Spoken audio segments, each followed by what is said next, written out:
Guys আজকে আমি দেখবো 100 টাকার ভিতরে মেলা থেকে কি কি ট্রাই করা যায়। শুরুতে আমি মেলার ভিতরে ঢুকে পড়ি, আর এখানে ঢুকেই দেখি অনেকগুলো স্ট্রিট ফুডের দোকান। গাইস শুরুটা আমি 10 টাকা দিয়ে করি, তো 10 টাকার ভিতরে এখান থেকে আমি একটা চিংড়ি মাছ নিয়ে নেই। গাইস 10 টাকার ভিতরে চিংড়ি মাছটা সত্যি খুব অসাধারণ ছিল। গাইস আমার কাছে আর মাত্র 90 টাকা আছে, এখান থেকে 10 টাকার চটপটি খাবো। আর এদিকে চটপটিওয়ালা মামার সাথে সেই সিন হয়ে গেছে, আমি তাকে 10 টাকার চটপটি বানিয়ে দিতে বলছিলাম, কিন্তু সে 30 টাকার বানিয়ে ফেলে। কপাল পোড়া।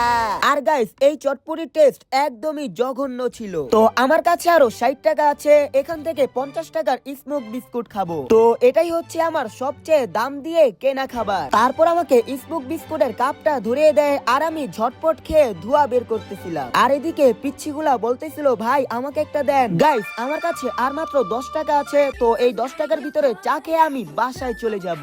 আবার দেখা হচ্ছে নতুন কোনো ব্লগে।